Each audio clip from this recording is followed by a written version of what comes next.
Their Air Force was gifted to them 55 years ago by the United States. So was the Navy. Their Air Force and their Navy were not significant threats to the United States. They were ancient. They were ancient as hell. They were old. So what have we gotten from this? We've destroyed their ancient fleets. We haven't actually secured the enriched uranium, and they're richer for it. They have control over the Strait of Hormuz and can continue to exert control over the Strait of Hormuz. I'm not seeing the victory here. Getting the nuclear material. He didn't say that tonight. I hope that would be a great scenario if it works out that way. He didn't say that. And he also didn't say he did not say that. And it's more than just that he didn't say that. Welcome back to another fiery debate. Today, we're breaking down a heated clash on CNN. Scott Jennings versus Adam Mockler, going head-to-head over the Iran war, with Abby Phillip right in the middle of it all. This one gets intense fast. Accusations fly, narratives collide, and neither side backs down. Trust me, some of these moments are absolutely brutal. You do not want to miss this. And we're not just reacting, we're breaking it down, piece by piece, because things here are getting very interesting. If you like real debates, real tension, and no-filter analysis, hit subscribe. We're pushing for 100 subs before the end of the month.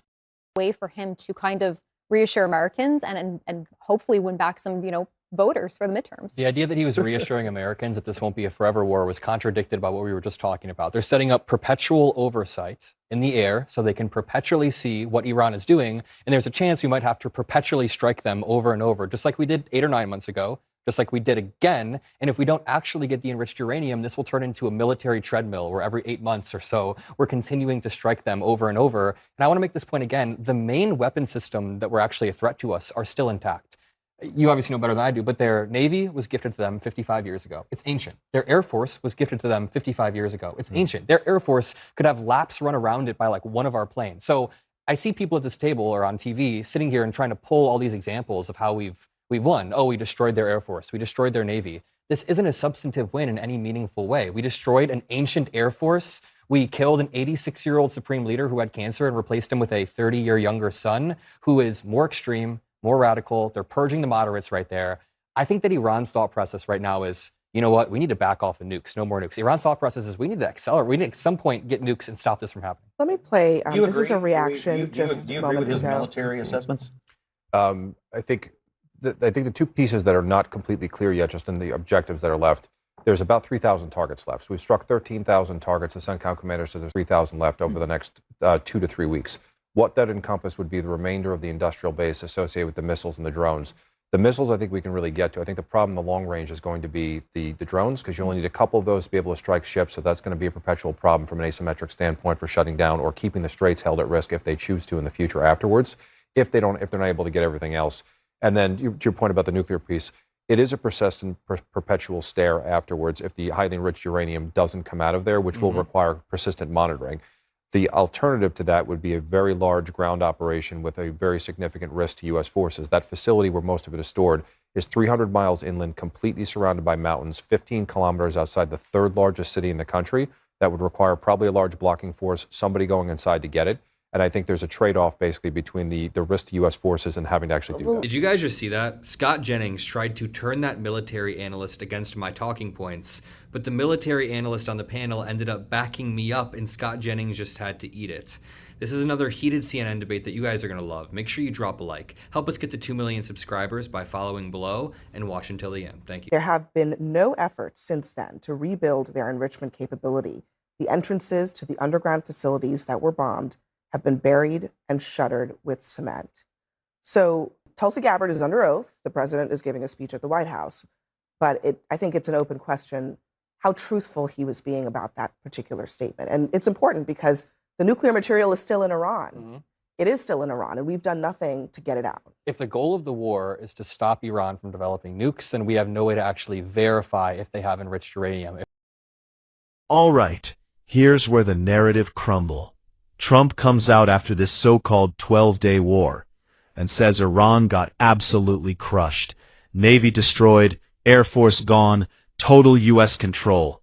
Sounds like a clean knockout, right? Wrong. Because here's the problem. You don't just wipe out Iran's military like it's a video game. Iran doesn't fight like a traditional army. They use swarm boats, underground bases, hidden assets. So even if you hit them hard, you're not erasing them, you're just setting them back. And that whole Iranian Navy was a U.S. gift thing? Misleading.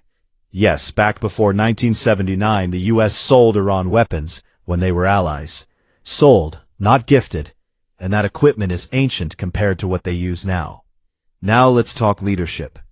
People asking if the new Iranian leader is more powerful than his father. Absolutely not.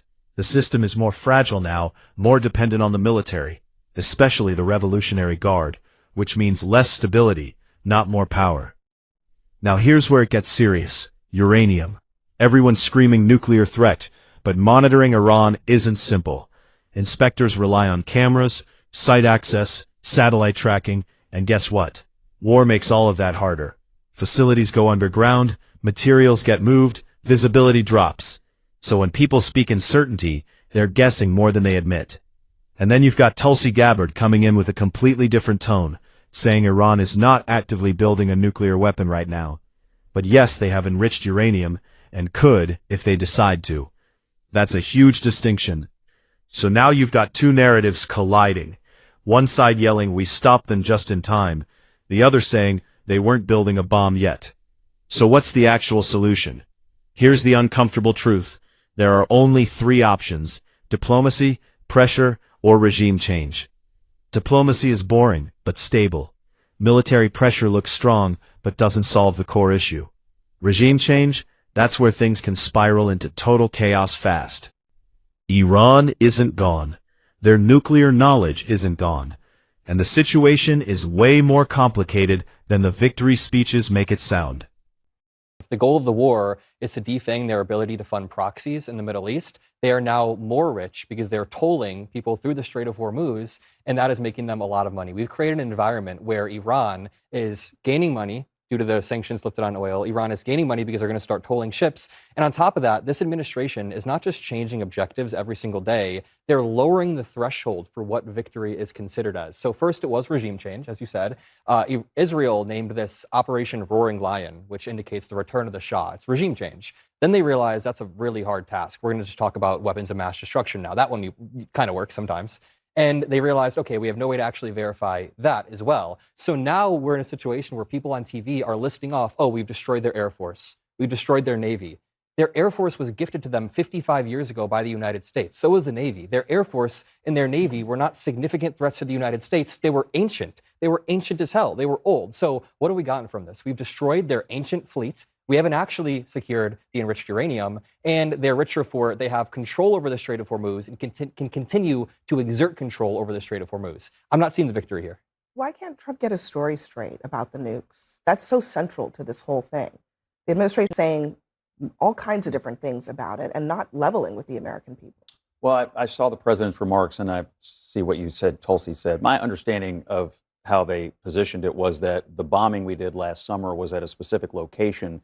But the president's remarks tonight, I interpreted as they were trying to rebuild, or at least in the early stages of attempting to rebuild in a different location. Well, that would contradict what Tulsi Gabbard said. I think what she said was that at the sites we bombed, those were shuttered, but maybe they were trying to rebuild. I mean, the exact words are, there has been no efforts since then to try to rebuild their enrichment capability. So she's not talking about the sites. She's talking about their enrichment capability.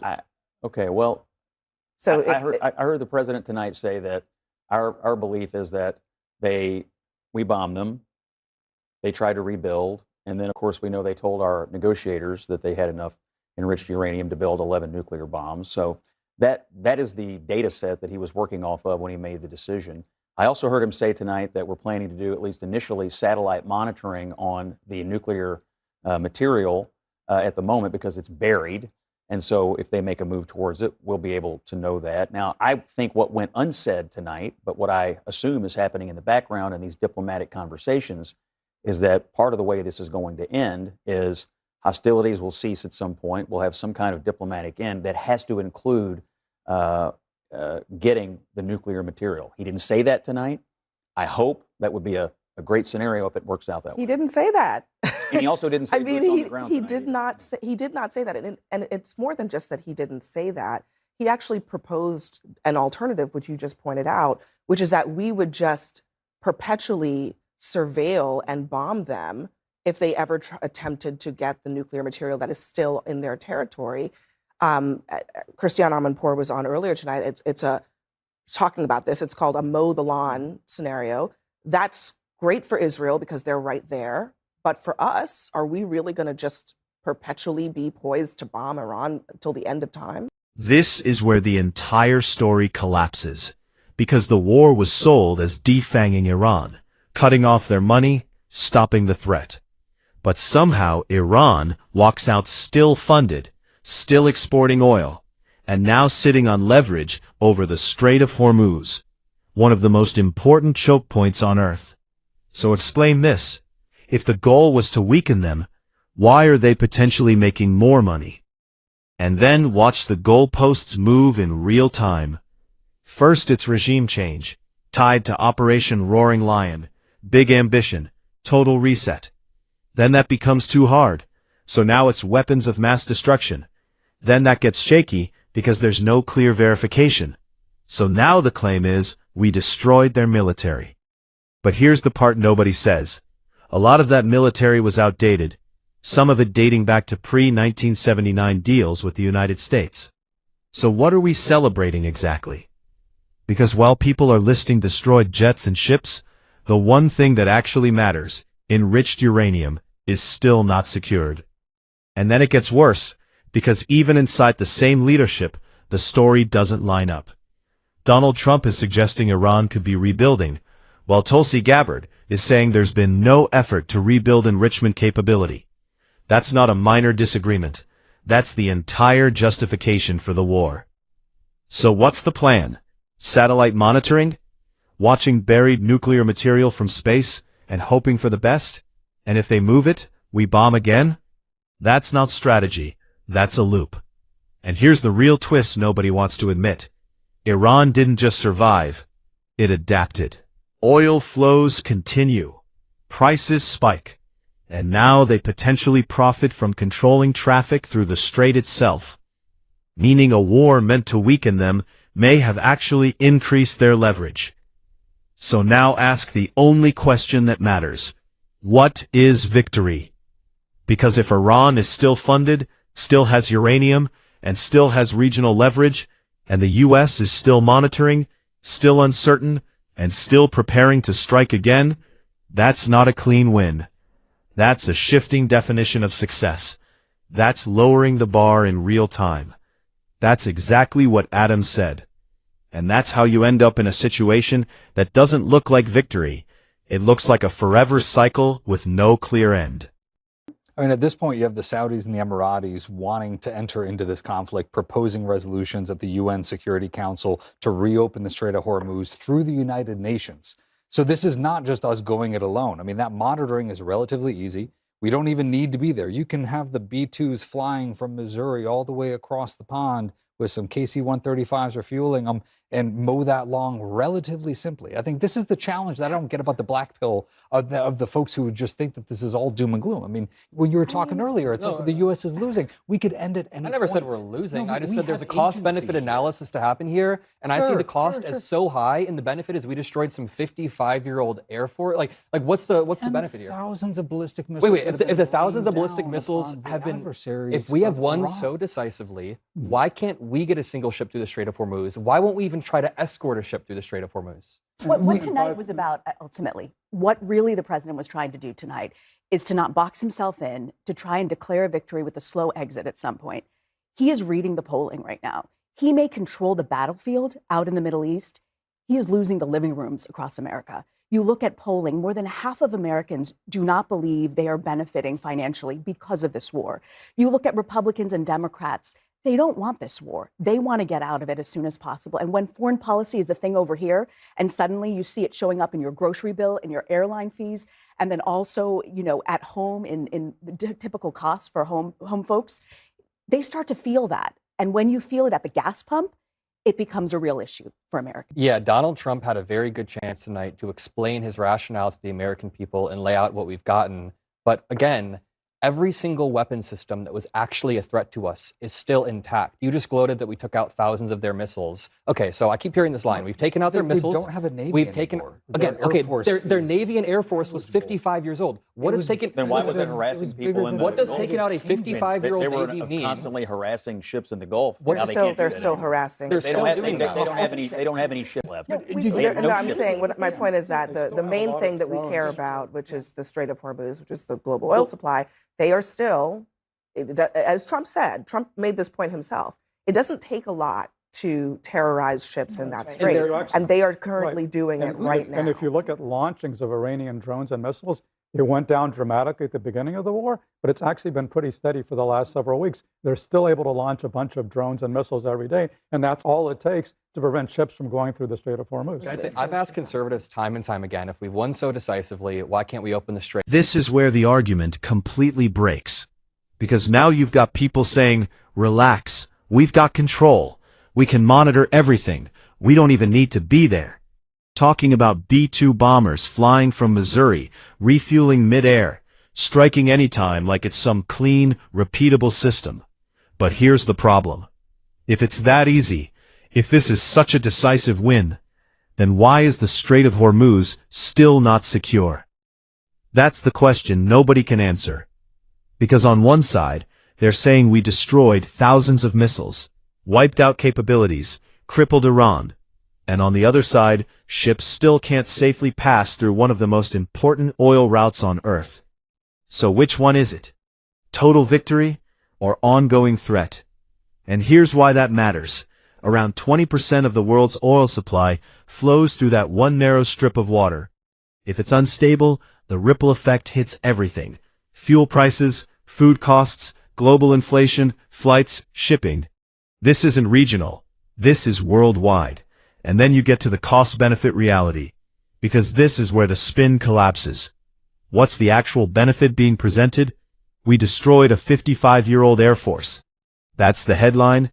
That's what justifies the cost. Meanwhile, the key threat, disruption of global oil supply, is still happening in real time. And here's the part that hits hardest. It doesn't take a massive navy to shut down a choke point like that. Even Donald Trump himself pointed out, it only takes a few drones, a few missiles, small-scale harassment, and suddenly global shipping freezes. And that's exactly what's happening. Attacks dropped early, then stabilized, meaning Iran still has enough capability to keep pressure on every single day. So again, if we won, why can't we open the strait? Why can't a single ship move through freely? That's not a trick question. That's the whole game. And now shift to the political reality, because this isn't just happening overseas anymore. It's hitting people at home. Rising gas prices, higher grocery bills, expensive flights. When people feel it in their wallet, support collapses fast. And here's the key. This isn't even left versus right anymore. Across the United States, large numbers of both Republicans and Democrats are questioning the cost of this war and want a clear exit. When both sides start agreeing, that's when pressure really builds. That's why the messaging sounds so careful now. Not declaring a hard victory, not locking into a clear end. Because once you define victory, people expect results. And right now, the battlefield narrative and real-world impact are not lining up. So what are we left with? A situation where the threat isn't gone, the uranium isn't secured, the choke point isn't open, the global economy is exposed, and the strategy sounds like monitor and strike forever.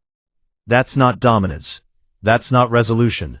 That's managing a problem that never actually got solved. And if after all of this, you still can't get ships safely through the Strait of Hormuz, then whatever you call it, it's definitely not a clean victory. If you like this type of content, subscribe. Help me reach 100 subs before the end of the month.